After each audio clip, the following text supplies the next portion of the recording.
becomes the start of a quest. And what we're going to be doing is looking in some ditches and little private creeks and stuff for Native American artifacts. We are in the Napa, Sonoma County area, and the whole world is full of grapes.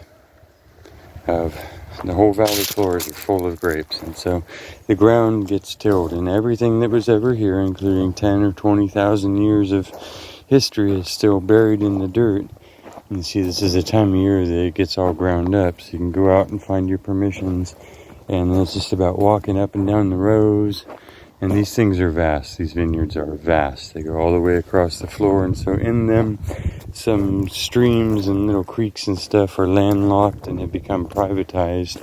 And so we're going to look through the gravels there also. So that is the setting. These are the grapes, and basically every vineyard that I've ever walked, you can find points and tips and everything else in, since it was prime territory to live in since the beginning. So let's go ahead and explore around a little bit and see what we find. This time of year they have a great till on. You can see they pound it to dust, but this ground is so full of clay that it just really sticks to stuff. So we're more likely to see the broken edge of something like this sticking out of the dirt. That was one of the many jobs that my dad did growing up, was drive tractors up and down these rows. And so he would spend his days looking for bowls and tips and stuff to come flying out from underneath the tractor. And so the original part of the collection is all of his bring homes from the end of the day, because every time a tractor goes through here, it's just chewing and snapping like river gravel. It's just destroying stuff. So that's basically what it looks like right now. We are near to what's called Glass Mountain, which is true to its name, an entire small foothill, about 100 acres large or so, that is complete. It's about 70% volcanic glass making up its geology, and so there are massive workings, massive amount of tips in the area, and the creeks and all flat spots tend to be just absolutely filled with the tailings because it is a mountain. If you've been to any of the volcanic glass mountains in the Ring of Fire, because I'm sure there's more than the 3 that I know of, you know what I'm talking about. It's just obsidian in all directions, mountains of it. So, but in all this, we are looking for little clues. But yeah, my dad was the guy that would bring home the pieces and show me and teach me what they are, and then figure out where the concentrations were on the properties. Oh, look. Right there. What is that? That could almost be a knife. And so, what we would call village sites, you know? That could almost be a little happenstance knife, or it lost its top. You can see it's a big old conchoidal. Yeah, it's got secondaries. Look at that, running all the way up. See all these chippings on the edge of it? So I know that there are perfect forms of each specific type, but at the same time there's also lots of random pieces that were opportune. So a big old piece like that would break off. It's got a perfect disc shape to that side, and then they'd come along and do that to it. That might even be a little notch for hafting right there onto some sort of stick. You never know. 10,000 years, everybody pretends to know everything that went on in every type of tool and shape that got used, and you can go into any workshop right now and find custom tools that the person who works there has made for getting the job done. That right there is a daymaker for sure. Came out to show you guys what I was talking about. Perfect little scoop. Little skinner is what I would say that was. Cleaned up in a better light. You can see the detailing of it. And those little marks, those little additions to it, to the main fleck, are how I know it's a tool and not just a big flake. And ends up being perfect. It's still sharp, but something about it is these are all soft. All their little ridges are soft, like it pushed through 1,000 hours of scraping leather or something, you know.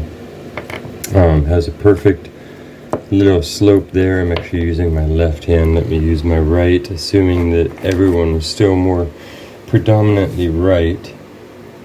And that's where your upper finger would go. There's a little slant to it. And then using the natural disc of the conchoidal break and adding to it, and it may have lost its tip up here,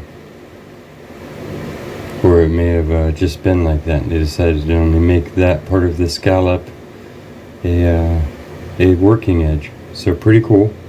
That's definitely a tool. Right on. Right on.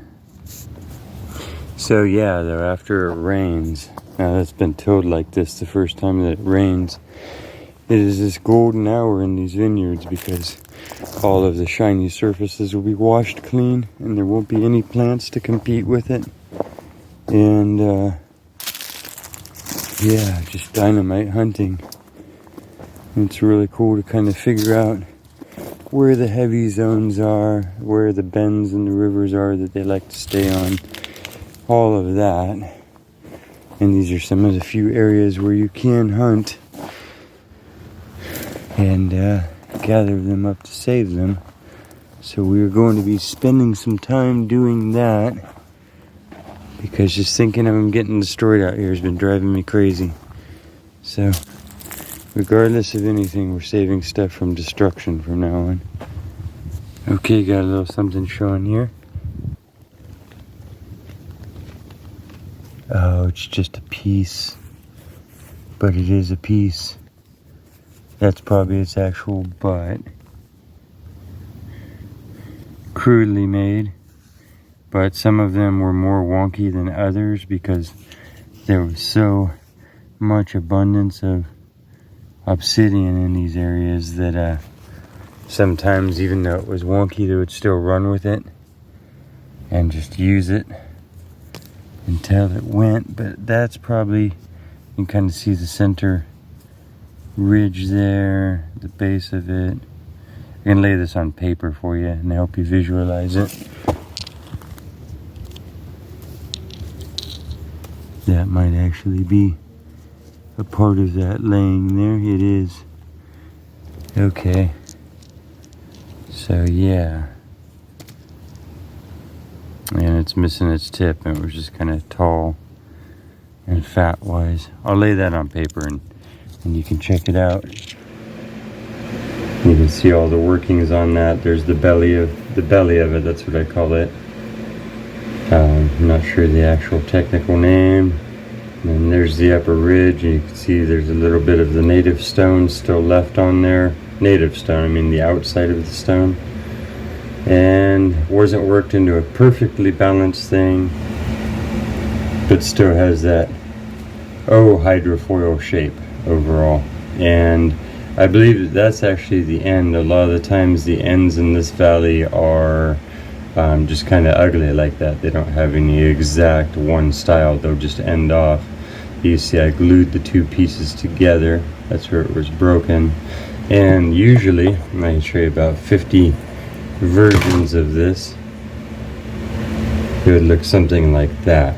So it would elongate out, that center ridge would come down, and it kind of starts off skinny and then gets wider and then pinches off again. So it really broke like right above its widest point there.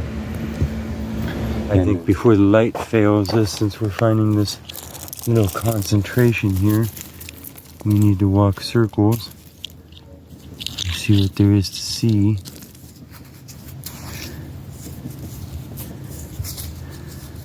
Again, a lot of these will just be throw downs, toss downs, But we're in a dirt setting, not a river setting, so when you see that many secondaries, let me go ahead and wish I had my spray bottle, but I don't. Okay, we're gonna kind of just keep looking around in this general area. Yeah.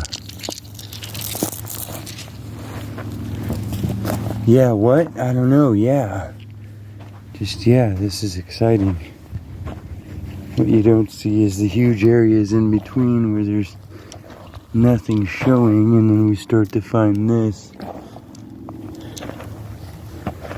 Just like a metal detect now, and you find all the little lost tools and drop stuff and purposefully thrown away stuff that was junky in that era and a relic in this.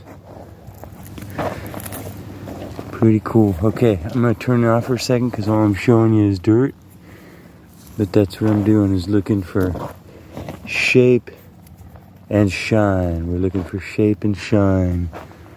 Clues.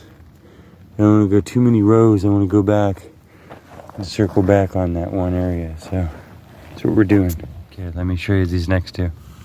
They're just chunks. So it could have been a natural boulder hit by a tractor out here, because there are not very many secondaries. If they are, they're small and right along the edge where it could have happened from the chipping. This, to me, reeks of something that was part of a larger one that flaked off. Man, and little bits and pieces. Okay. We're gonna pause the video for now, and I'm gonna make my way home, and then tomorrow or the next day we'll get back out here and get down the gravel beds and stuff. So another day, a little stretch of gravel is here, picking up all the little pieces of obsidian that I can find. You'll see that there is just a lot weird. This is very likely another scraper. It's got a natural flat edge on there. I see a bunch of retooling on the main all the way around, and it has that same opportune shape that they used all the time, where they take a conchoidal fracture and you can see it's all fluted out there to kind of add to the shape of it. And that's just one of the most common things that you need to do with scrape. But we're going to go ahead and collect everything and give it a second look and see what is and what isn't. I just kind of pick up all obsidian, and then I leave most of it behind. But it's a good way to do it.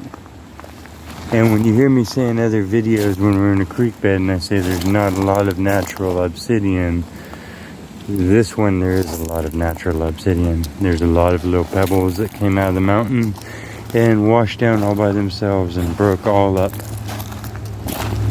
But that's what we're doing.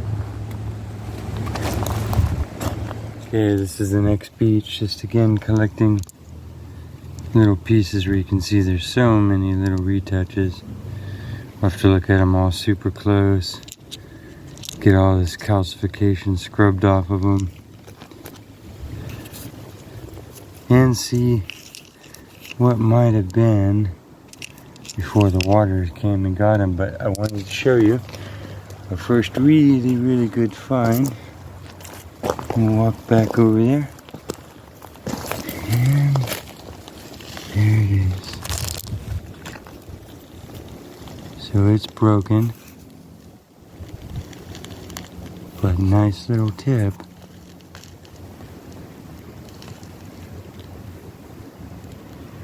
That is nice.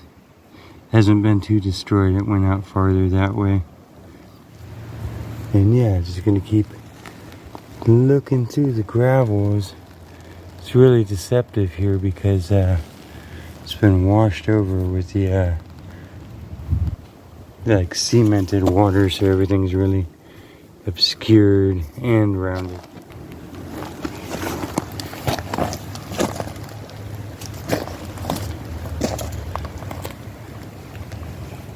Top of an old milk bottle.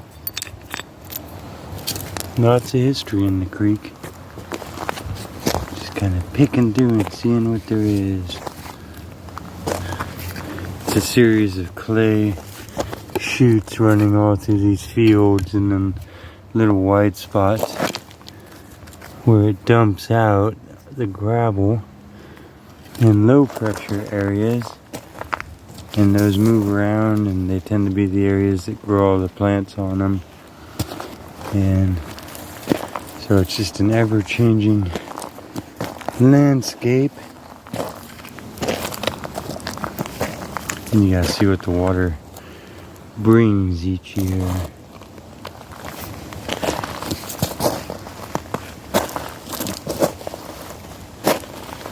The amount of water that goes through here is insane and churns everything to a pretty deep level.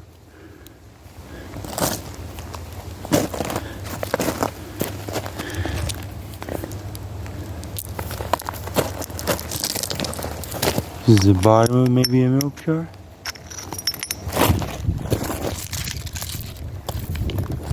Oh, a red-tailed feather. That's pretty. For a red-tailed hawk. And then a piece of blue glass, which is also pretty.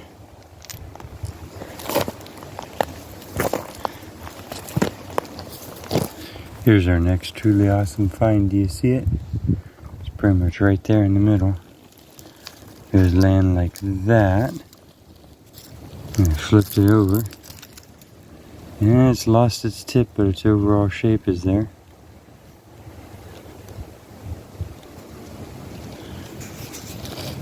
And it's got the little white disease all over it.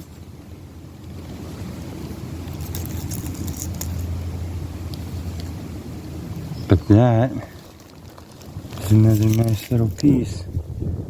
Laying here at the end of the gravels.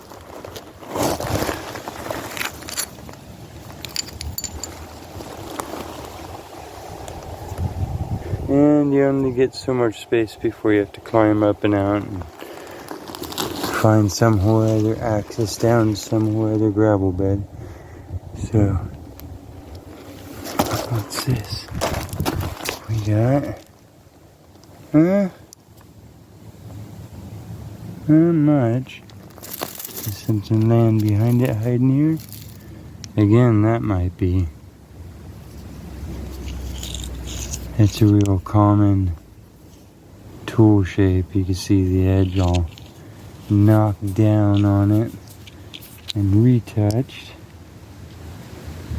Yeah, clean that up. I'm going to say there's the natural break, and there's all the others added to it. Once you had a big cup like that, that was the natural thing to make with it, I'm sure. And then you had a big scraper knife. But before we move too far, let's go ahead and pick up the rest of the shards that have been distributed here.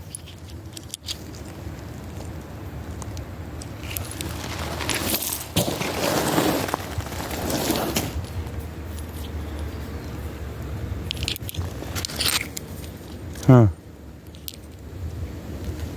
I'm gonna go ahead and bring that home and compare that to that Etna Springs plateware.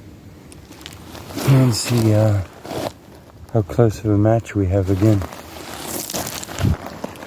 But yeah,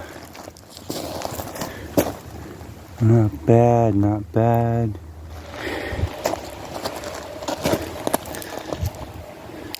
Little flakes, all these little flakes we can look through and check out the different actual obsidian stone itself. Okay, I'll let you know. You see as this creek eats away every year at this bank, it's going to be ever eroding out layers of stuff, and there's thousands of years for this thing to have meandered around. There's always stuff falling out. Here's big chunks of the native obsidian boulders. You can see there might have been flutes taken out of that one.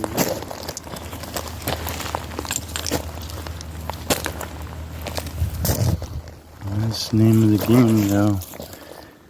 Looking for shape. Man, it's already been a good trip though. Feel like everything got stirred everywhere.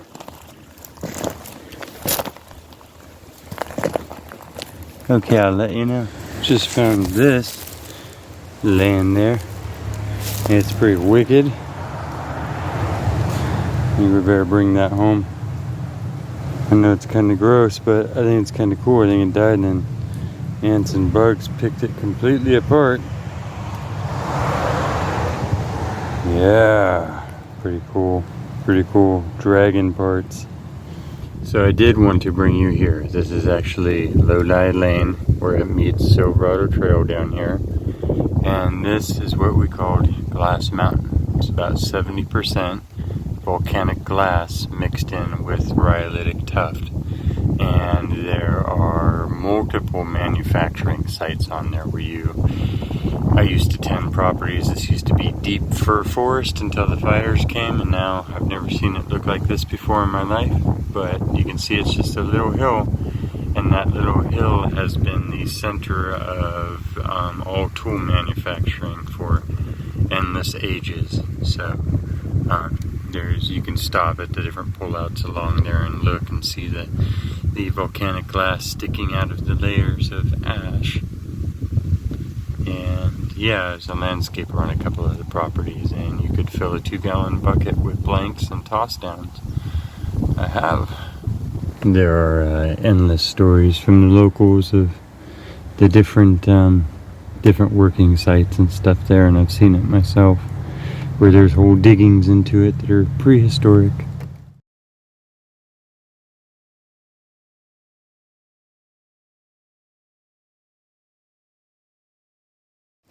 So in these spots, these beds are literally just coated in tailings. I can show you the difference between the natural stones and something that has, like, here's a big natural chunk. See the surface on there? Inside there's volcanic glass. So it's a mountain full of that buried in this stuff, this volcanic ash that you call tuff. And there's just been 10,000 plus years. Remember, we're right by the coastal corridor of all travel of the North American continent since the very beginning. And this is one of the closest, biggest sources of really nice volcanic glass. But here's the raw chunks. And then you'll find just thousands of these. And that's basically what I'm doing, is walking along, picking them up. Every once in a while they're a super fine little bird tip. Most of the time they're just tailings, and some of them are natural, because like I'm showing you, there's a bunch of natural stones in here beating against each other. But there's that many in just a short amount of time. And we are close in proximity to the actual source of all this rock, where you could just sit back in the day.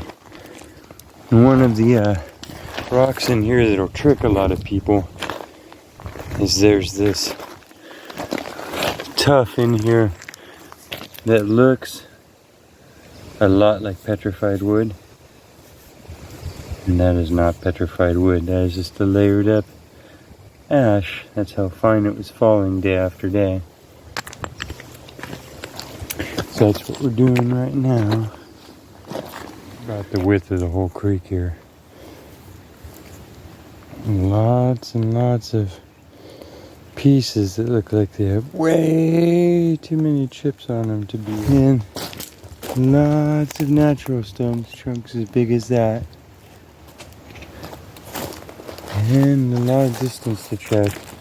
Human detritus wasting out of the bank everywhere. I see copper pipes and ceramic lids, so we're checking for dumps as we go too, because we do all that.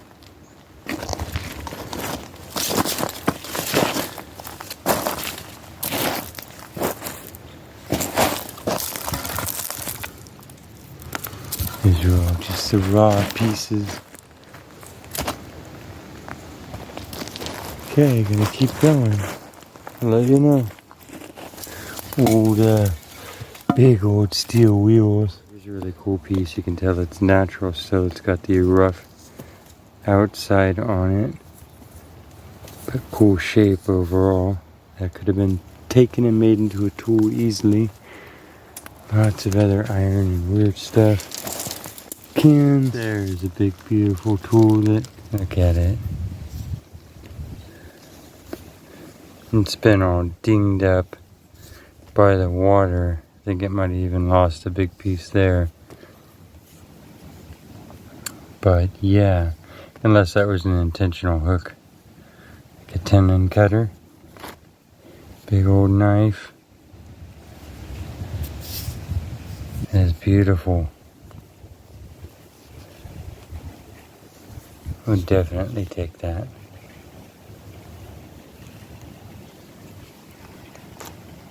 Scooting along this little ditch under the bamboo here. This was worked at one point long ago. It's not obsidian, but it's a super hard basalt. And yeah, it must have been some sort of hammer.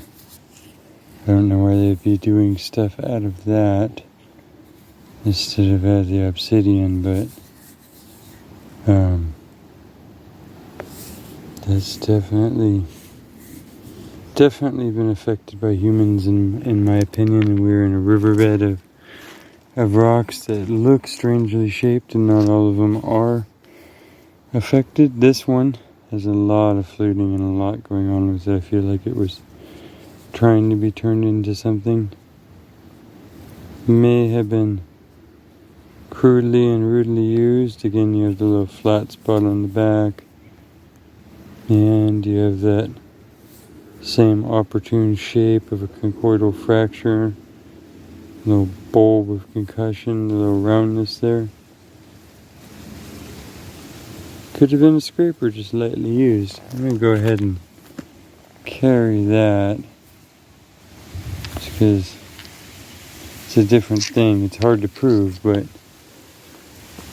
I'm pretty sure. I keep kind of wiggling through here a little bit, seeing what there is to see. There's a lot of little chunks out of it. Maybe something that came off of something bigger that was being worked.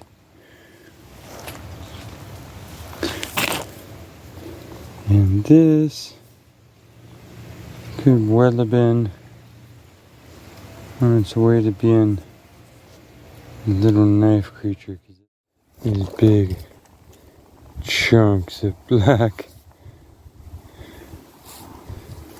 So they would have been in the stones to be able to pick up and knock apart. They would have been tossed downs for days that someone else thought weren't good enough that then you could pick up and add a little bit to.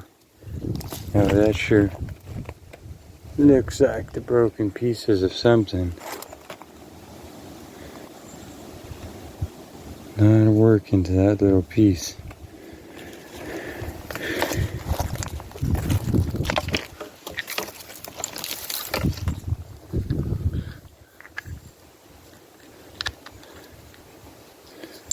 No telling. That'd make a perfect tool and you wouldn't know because it broke perfectly and then could be used and didn't have to be altered very much. Or it could have spalled it off by itself, knocking down this when it's in flood state. Really hard to tell sometimes. Whereas, let's see here.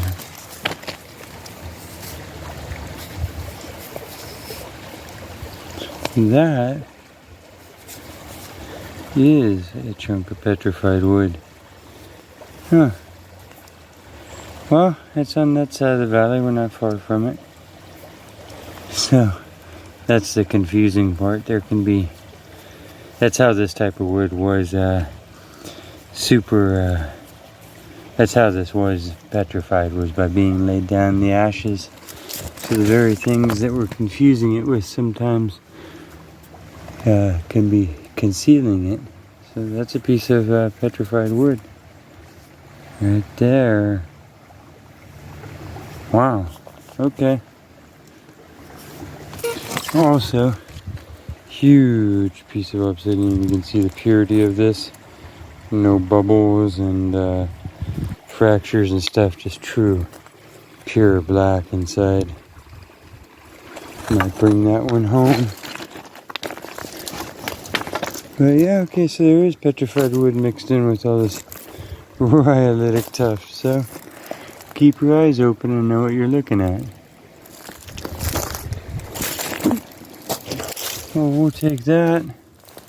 This little chunk of agate goodness here. Little swirls in between. Might be a brachiated red chert to start with the chalcedony infill. It is definitely banded enough to be considered an agate. So we got an agate out of the deal too. Petrified wood, agate, lots of cool things, little artifacts and stuff, and chunks of raw stone, and ...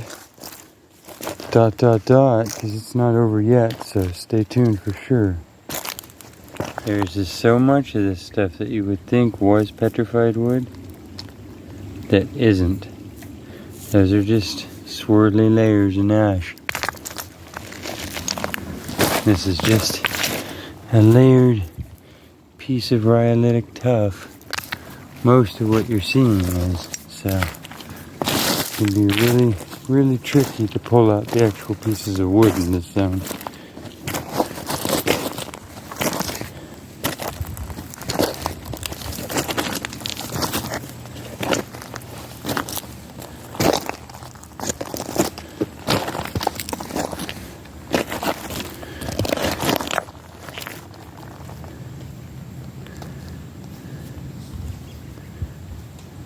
Is that snowflake?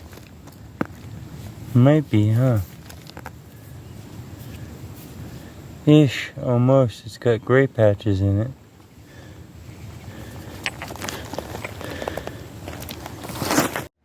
So you can believe me or not, that's actually an arrowhead there.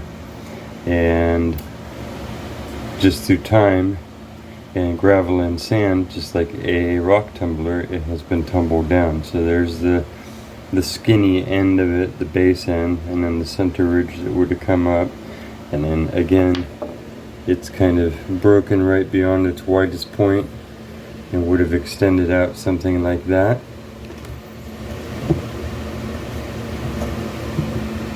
Maybe a little bit wider, but those were the three off of there. We're just going to start investigating all of this. I've been timid too for a while, but the truth speaks to me, and the details speak to me, and the history speaks to me, and it shows me all the signs and all the things I know to fill in the story. And so I am going to go ahead and tell the story. I'm going to go ahead and show you the pieces and the details that are necessary to fill in that story, and just know that I'm trying to do the right thing. So the right thing can be a tricky thing to navigate, especially in these days, but I feel like I'm working with the spirits. We're on a journey of discovery and rediscovery and telling the stories that need to be told before I lose them out of my head, because the little bits that I've gathered are nothing compared to what the people before me knew and the people before them, and we're losing it. So here's my little attempt to share what I know, what I've seen, and what I think.